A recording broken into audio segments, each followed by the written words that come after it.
Senhoras e senhores, sejam muito bem-vindos a mais um episódio do Last Mile Podcast. Eu sou o Bruno Guimarães, estou aqui com meu grande amigo Matheus Coferri e nós estamos diretamente dos nossos estúdios aqui no evento da Brint Nordeste, na belíssima cidade de Fortaleza, um dia de sol maravilhoso.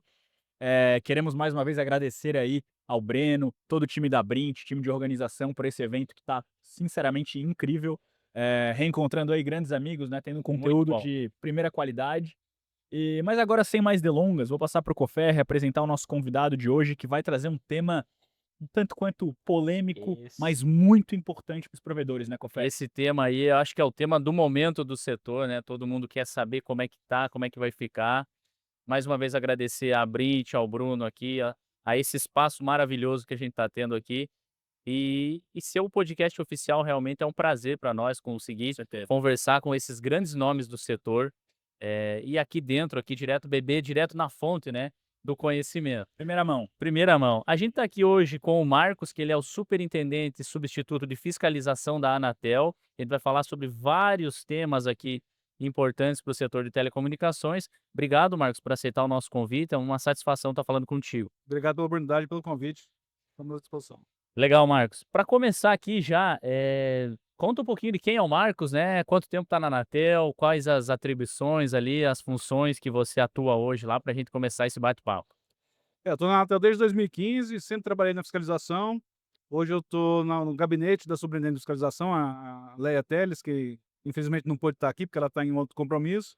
E eu sou o superintendente substituto, né? E tratamos de diversos temas. A fiscalização trata de quase tudo, quase todos os temas, né? Dentro da sua competência, mas todos os temas que a Anatel enfrenta aí passam pela fiscalização. Bacana. Maravilha.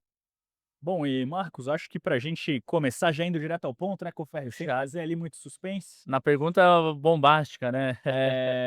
Mas a gente sabe que recentemente se expirou o prazo para que os provedores pudessem fazer a solicitação de outorga daqueles que não estão regularizados, né? Uhum. E hoje a gente tem aí o plano de combate à concorrência desleal.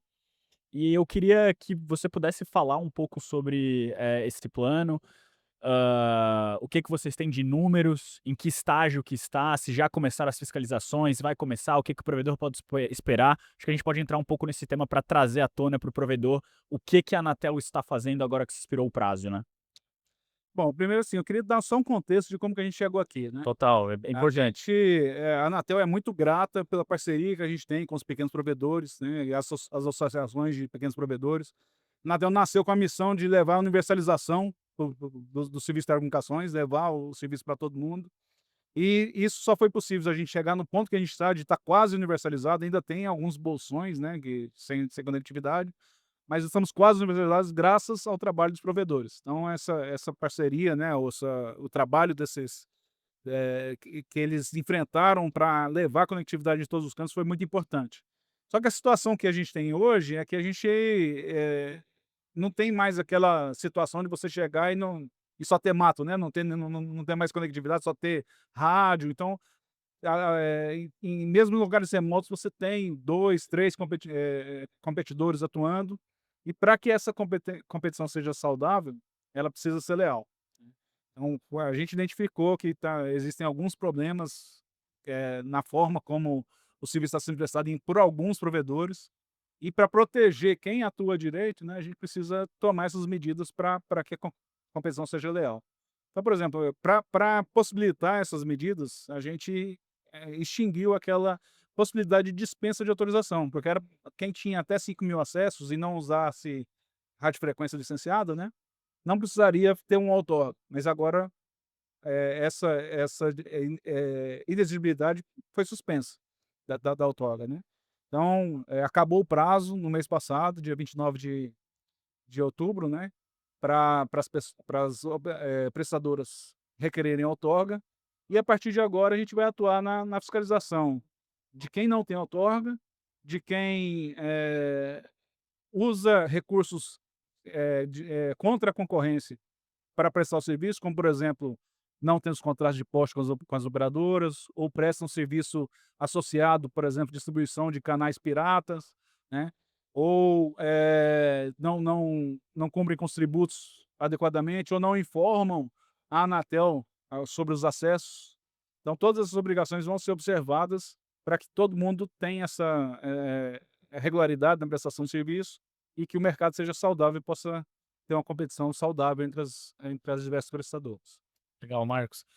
E pegando o gancho do Bruno, a gente tem números aí, quantos provedores tinham, quantos ficaram de fora, quantos se submeteram a essa outorga? Tem mais ou menos esse número aí de pessoas que se regularizaram, né, empresas que se regularizaram e quantas ficaram de fora? O Brasil é um caso único no mundo, né? A gente tinha 22.000 prestadores de SCM entre outorgadas e dispensadas. Dessas 22.000, 10.000 eram dispensados, né?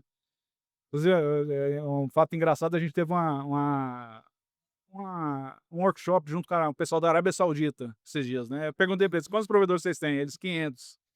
Eles achando que tinha muito. E quando eu falei que a gente tinha 20.000, no inglês eles entenderam bem, é 2.000, eu falei: "Não, 20.000". E aí eles assustaram, assim, e tal, mas aí, resultado, depois desse período de regularização, a gente, 5.000 desses 10.000 que eram dispensados não obtiveram outorga. Então hoje nós temos 17.000 outorgados e agora o que aconteceu com esses 5.000 que não requiseram, né, a outorga? O que a gente está considerando é que esses prestadores ou se fundiram com outros ou não estão mais operando, requereram lá a dispensa de autorização, mas não estão mais operando, então eles não estão fora do mercado. Mas se eles estiverem no mercado, então eles passam a ser a tá atuando de forma clandestina. Sim. Então a fiscalização vai atuar para coibir a clandestinidade, mas também vai atuar para coibir outras práticas anticompetitivas, né, como o caso por exemplo, se o provedor usa equipamento não homologado pela agência, né, ele está descumprindo uma regra e está atrapalhando a competição, porque quem usa o equipamento homologado tem mais obrigações decorrentes disso, né, que foram cumpridas, né. Então, origem dos equipamentos roubados. A gente sabe que tem muitos provedores que têm seus equipamentos roubados por outros que vão usar isso na prestação de serviço. A gente vai trabalhar na rastreabilidade desses equipamentos, nós vamos trabalhar na oferta de serviços agregados de forma irregular, nós vamos trabalhar na apuração de tributos que os provedores estão recolhendo, né.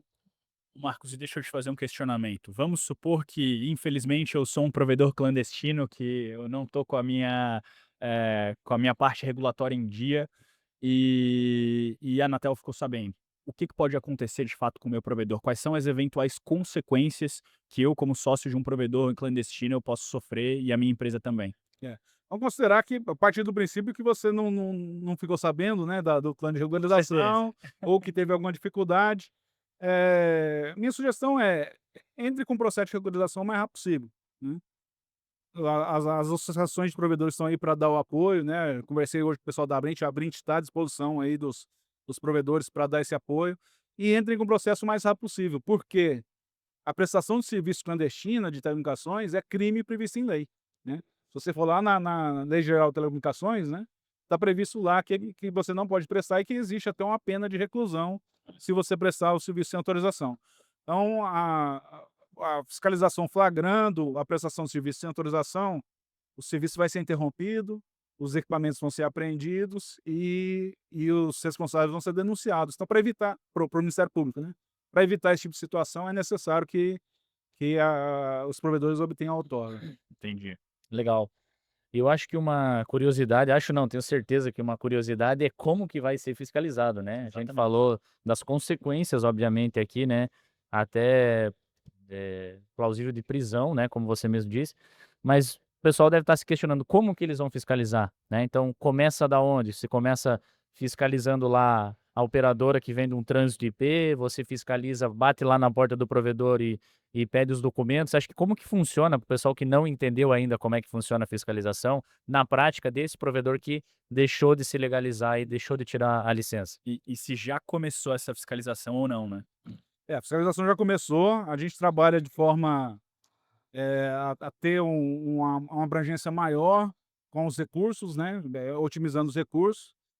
Nós temos parceria com diversos órgãos, parcerias com receitas estaduais, com Receita Federal, polícias estaduais, Polícia Federal, o NIC, os dados do NIC, né, os dados de atacado. E esse plano tem um detalhe muito interessante, que é obrigações impostas aos fornecedores de atacado. Então agora quem fornece atacado para pequenas empresas não podem fornecer se essa empresa não for outorgada. Então imediatamente o provedor de atacado ele já tem que cortar o link de quem não tiver outorga, porque é uma obrigação dele, é uma irregularidade que ele comete se ele vender o link para quem não tem outorga. Então, a fiscalização pode atuar tanto no prestador clandestino quanto no prestador que está oferecendo esse link para possibilitar a prestação de serviço. Entendi. E ô Marcos, já dá para dizer que essa é talvez uma das principais pautas da Anatel nesse momento? É uma das principais pautas que a gente está tratando, porque, como eu disse, né, o principal motivo, quando a Anatel foi criada, né, o principal objetivo era universalizar o acesso, na época ainda da telefonia fixa. Sim. Mas depois veio o serviço de comunicação multimídia, né, que tem a prestação de internet, e aí o grande objetivo é massificar o acesso. A gente até mudou o nome para não confundir, universalizar o acesso, era com a telefonia fixa, massificar o acesso com a internet, mas a gente está perto de alcançar esse objetivo. Só que a gente está numa situação em que o mercado está cheio de problemas, né? E aí, para solucionar esses problemas, para que os provedores que atuam de forma correta tenham segurança de que as regras vão ser observadas por todos e que a concorrência não vai ser predatória, né? O poder público precisa atuar para que o ambiente seja saudável, né? Perfeito. Legal, legal. E um outro tema também que eu acho que está na boca aí, principalmente esse ano, é a questão da pirataria da TV, né? TV Box, né? A gente vê muitos revendedores de TV Box aí para os clientes finais, né? E teve até movimentos das grandes batendo muito nisso, né? E com razão, né? Para segurar esse movimento da pirataria. Quais que são as ações que a Anatel está fazendo, né? Junto nesse combate à concorrência, nesse combate e nessa fiscalização também à TV. Quais são as ações e quais são os números? Se você tem algum número de quantos por cento é pirata, quantos milhões de terminais já foram, tirados aí da mão do consumidor para a gente entender um pouquinho melhor. Tá, a principal coisa que a gente faz é alertar a população. E eu vou me direcionar aqui à nossa audiência. Pessoal, se vocês conhecerem alguém que usa um aparelho desse, um TV Box pirata, minha sugestão é recomendem que ele desligue imediatamente esse equipamento, porque isso é um perigo para o usuário.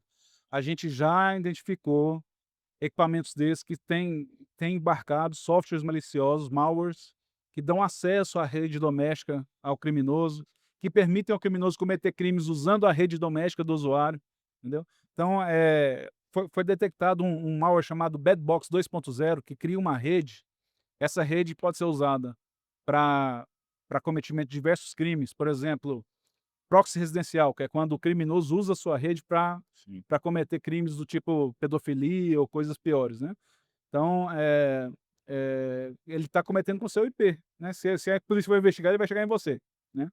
Ou ele pode cometer fraudes bancárias, pode cometer ataques DDoS, que é quando diversos aparelhos são direcionados para um mesmo serviço para derrubar aquele serviço. E no Brasil, a gente já identificou 1.800.000 aparelhos de TV Box infectados com esse malware, Caramba, entendeu? meu Deus. Então, desliga imediatamente. O que a gente tem feito? Nós temos feito ações de bloqueio do funcionamento desses TV Box. Nós temos um laboratório que foi implantado em 2022 ou 23, alguma coisa assim, e esse laboratório ele trabalha para atrapalhar o funcionamento dessas caixas, né.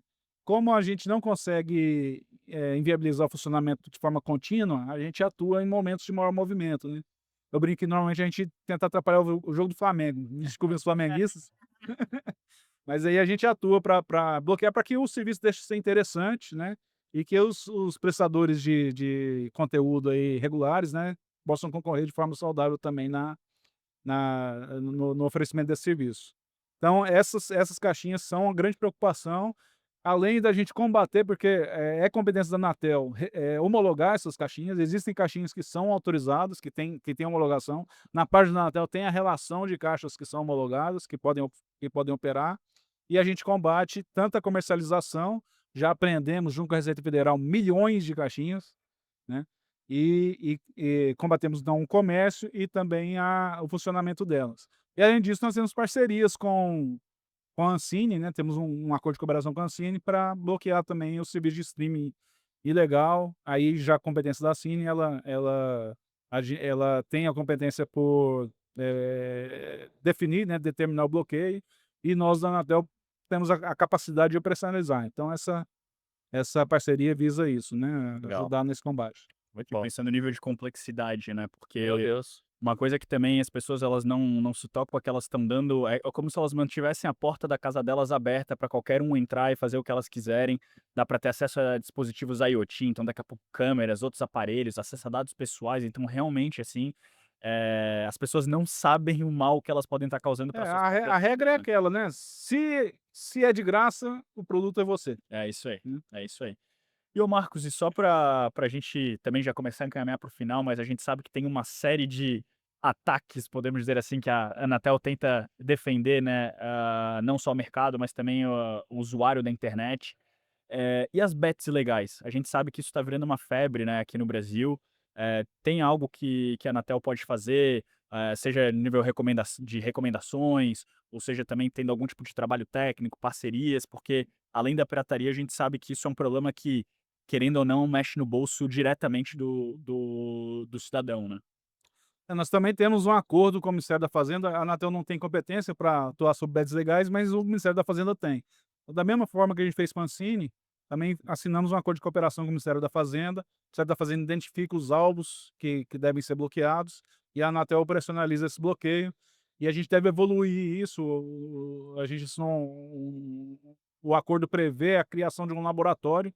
Assim como a gente tem um laboratório para combater os TV Box, a gente vai também implantar um novo laboratório. A gente está definindo o escopo desse laboratório ainda, mas a gente quer tornar esses bloqueios mais efetivos possíveis, e talvez não só sobre os bloqueios de internet, né?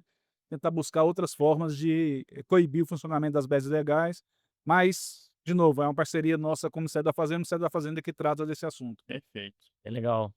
Bom, Marcos, infelizmente a gente está chegando ao fim aqui, é uma entrevista mais curta também, mais pocket, né? Mas eu queria deixar o espaço aberto aqui, se você tem algum recado, se tem algum tema que a gente não abordou que você queira fazer algum comentário, acho que esse é o momento aí, você pode ficar à vontade.